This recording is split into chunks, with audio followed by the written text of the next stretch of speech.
I'm going to call the meeting to order. This is the regular meeting of the Township of Washington in accordance with the requirements of New Jersey statutes regarding open public meetings. Notice of this meeting was legally advertised in the Courier Post and South Jersey Times, as well as posted on the bulletin board of the municipal building. Fire exit located through the double doors to your left and right. Please silence all mobile devices. This meeting is being videotaped. Anyone who does not wish to be seen on television may be excused. This will be shown on Comcast Channel 9 every week, Sunday at 9 p.m., Wednesday at 7 p.m., Friday at 10 p.m., and Saturday at 10 p.m., and will continue until the next meeting. We'll rise for the Pledge of Allegiance. I pledge allegiance to the flag of the United States of America and to the republic for which it stands, one nation, under God, indivisible, with liberty and justice for all. Roll call. Mr. Delapia? Here. Mrs. Williams? Here. Mr. Bennett? Here. Mrs. Doherty? Mr. Longfellow? Here. Mayor Gatinelli? Here. Mrs. Baggage? Here. Mr. Platt? Here. Great, thank you. This time I'm going to welcome up Paul Forlenza for a presentation from the gym. Thank you.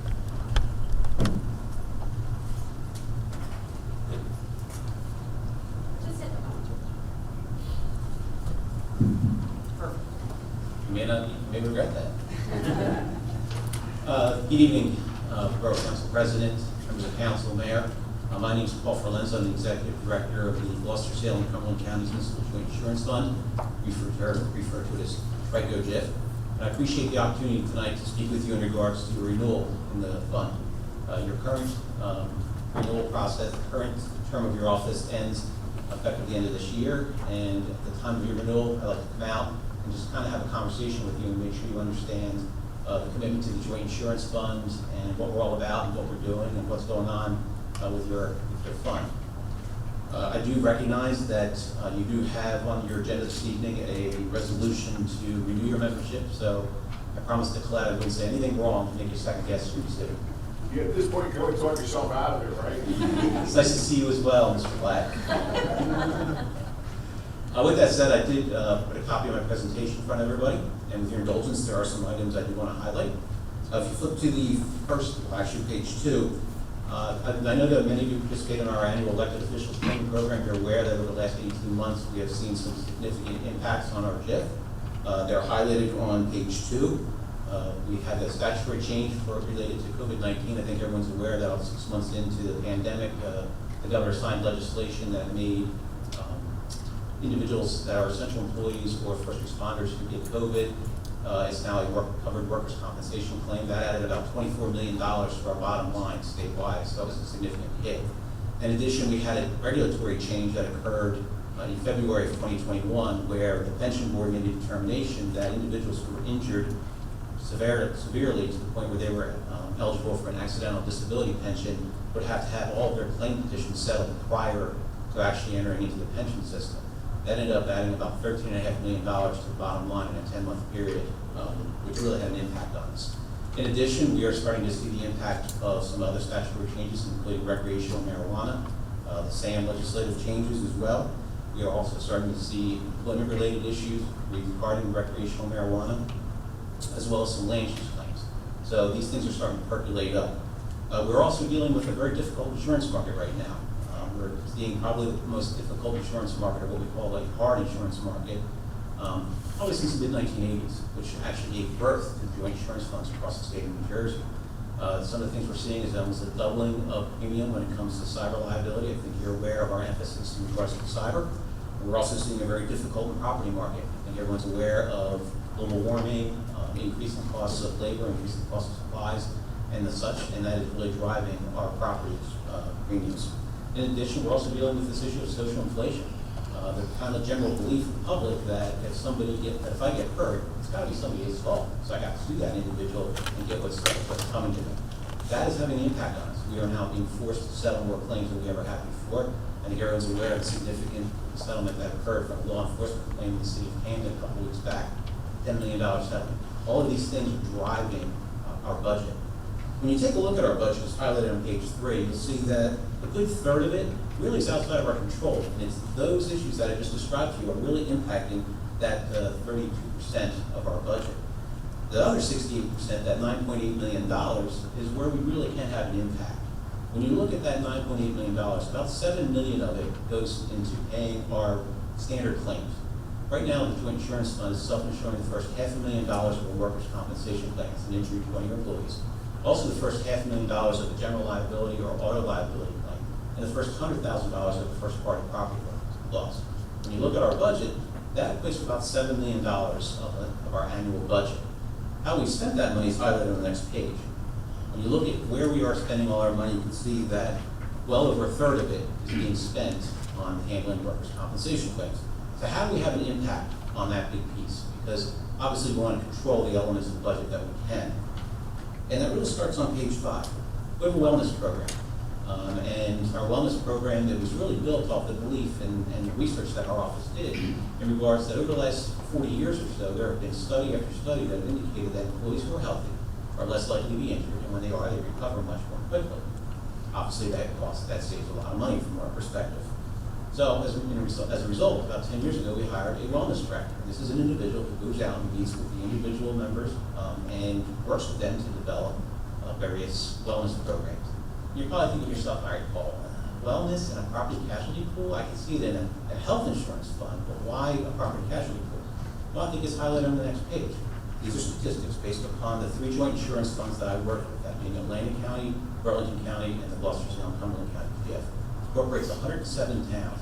And you can see that we have been tracking the results of our workers' compensation claims pretty tightly, looking at those individuals who have comorbidities, that being hypertension, heart disease, diabetes, those types of things, versus those individuals or employees who are injured who do not have those types of comorbidities.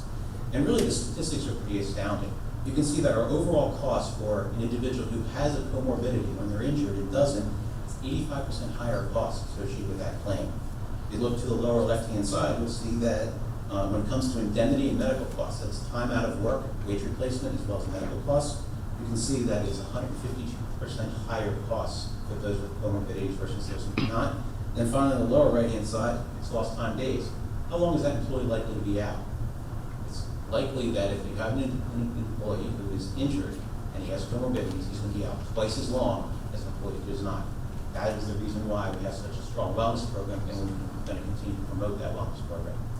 We also concentrate hard on training, as highlighted on the next page.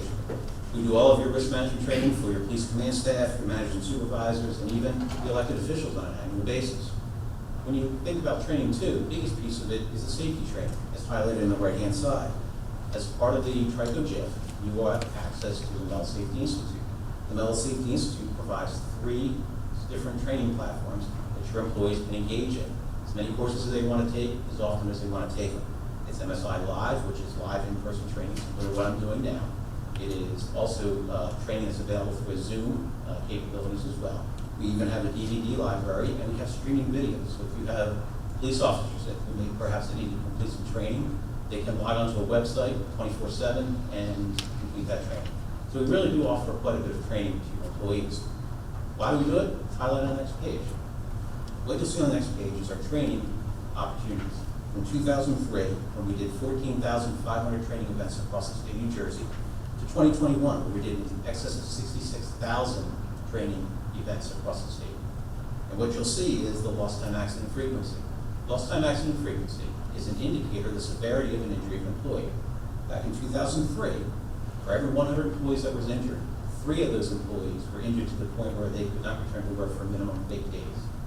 When we fast forward to 2021, you can see we've almost cut that number in half. That's real savings. That's money not spent on medical bills and time out of work.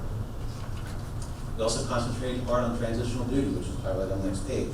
Transitional duty is an opportunity to bring an employee back in a transitional stage to full employment. Transitional duty, a good example might be, doctor says Bob injured his back. Bob can go back to work if he doesn't lift more than 25 pounds. Well, Bob's never lifted more than 25 pounds in his life. Therefore, we know we can bring Bob back to work, and that cuts off wage replacement and really does have an impact on the final settlement of that claim. As you can see in the middle of the page there, the TRICO JIF members in 2021 used 62% of the days that were available. The doctor said this person can come back to work and generated savings in excess of $275,000. So we really do push hard on transitional duty. Subrogation recovery, highlighted on the next page. Subrogation is where the JIF goes after the individuals who may be responsible for injuries to your employees. Maybe they were in an accident with a municipal employee in a municipal vehicle. We go after the individuals who are responsible and their insurance company. And you can see, the Triton just specifically, we recovered $1.5 million over the course of the last 5 years. So we really do make efforts to go after that. And you can see that with the 3 joint insurance funds that I've worked with, we recovered in excess of $4.5 million. So it really is an area where we do concentrate a great deal. All of these factors have an impact on our loss ratio, as highlighted on the next page. Loss ratio is basically how much money did the fund contribute to pay for claims within that self-insured retention versus how much did we pay out. And we look at a 6-year revolving process, a 6-year time frame. And you'll see that's really not fair for us to track our performance based upon 2019, nor is it fair to look at it versus 2016. That's why we use that 6-year period. And you can see that over that 6-year period, we've spent about 90 cents of every dollar that you contributed into that loss funding reflection. So, again, good results. And again, that adds up to the bottom line, as highlighted on the next page. You can see when you look at our financials, these are our historical financials valued from 1991 through March 31st of 2022. You can see that our current cash position is in excess of $28.7 million. We have returned surplus in excess of $22.3 million. And our net current surplus position is approaching $16 million. So the fund is in very good financial shape. When it comes to dividends, they're highlighted on the next page. Again, since our inception, we have released more than $22.4 million back to our members. That includes almost $2.1 million last year. And we are meeting with the Finance Committee now and during the course of the summertime to make determinations how much money we will release next year. And glad to be part of that discussion as a member of the Finance Committee. And when you look at Washington Township specifically, you've received almost $1.9 billion of the total share, including $304,000 last year. What was interesting as I was preparing for tonight's discussion, I took a look at your assessment history versus your dividends, net of dividends. You are actually paying less today when you take out the dividend versus what you were paying in 2005. So it really has been a good investment on your behalf. With that said, some areas where you can help us are highlighted on page 15. As I indicated earlier, cyber is a big issue for us. We are actively trying to manage the use of technology by our own municipality. We're doing this in a number of different ways. First off, we're providing all the employee cyber hygiene training for all of our employees. We do 2 half-hour segments a year. We just announced the release of the next 30-minute section, which we're asking everybody to complete by the end of this year. We're also doing phishing campaigns. We are in the process of trying to get your employees to click on something they shouldn't. It's better they click on something that we send them than something that a bad actor sends them. We're also doing external network scanning of all of your public-facing IP addresses. That's important because it's better for us to find the vulnerabilities before, again, the bad actor finds them.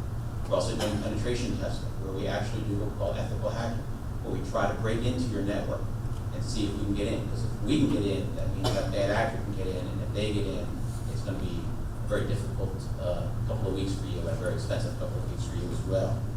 The way you can help us is continue to provide us with updated employee rosters. Colette does do a nice job of that, making sure we have up-to-date employee rosters. Again, when people come into your employment, people leave, we need to know who they are. The whitelisting of the IP addresses so that we can get those phishing emails through your gateways and to your actual employees is important. So if you have any changes in your IP addresses, we need to know about it. And you've already executed, your Know Your Client documentation as well as the vendor service agreement. Vendor service agreement is very important because if you don't sign that and we try to penetrate your network, we're breaking a federal law. So it's good that we have that. So additional things that we're doing as well is we are distributing posters to remind your employees about the risk associated with cyber. Posters, keypads, cloths for cleaning screens, everything. We want to keep that message, that constant message out there about the importance of good cyber hygiene. We also have a technology risk services director, that's Lou Romero.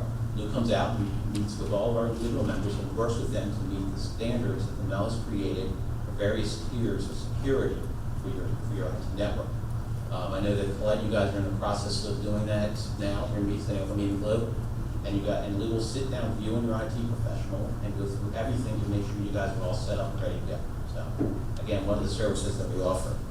So certainly we have some challenges, but we also feel that you're in the right spot because we will address them, and we certainly recognize that over the course of the next year or so, things are going to get better, the market will turn, and things will calm down. In the back, you will see that you have your annual report card. This is something that we send to you annually. But at the same time, when I'm out here, I'd like to just spend just a few minutes and kind of go over it with you. If you open it up on the left-hand side, you'll see a summation of the financials that I just kind of went over with you briefly. You'll see that pie chart there in the middle of the left-hand side page, and you'll note operations, 12.05. We're running this JIF on 12 cents of every dollar. Compare that to the commercial market that's anywhere from 33 to 37 cents on the dollar. So again, we're running, I think, a very efficient operation on your behalf. Below that, you'll see some more financial highlights, where we are financially in some of our goals and programs. On the right-hand side, you will see some of the various programs and your status in those programs as a member of the Strong Insurance Fund. This includes the optional safety budget, your elected officials training credit program, your safety incentive program, your EPL cyber risk management budget, your wellness incentive program as well. So there's a lot of information there. On the right-hand side, you'll see your current assessment as well as the percentage increase and your from last year as well as your dividend stream. And then below that, you'll see some of the metrics that we use to judge how are you doing versus the JIFs overall. And you'll see that you are doing very well in comparison. So I ask you to continue to keep up the good work, continue to support your employees, allow them to participate in all the programs and resources that we have, and always feel free to call upon us if we can ever help. With that, I'm happy to answer any questions you may have. And hopefully I didn't screw up your resolution tonight. Actually, I'm kind of glad that you went over this thing. It gives me a better idea that you're working for the benefit of us, and I really appreciate that, and being able to give us back something, leaving something better. Another question would be the liabilities of employees smoking marijuana off duty and then coming to work with marijuana on. What's the policy for liability in that?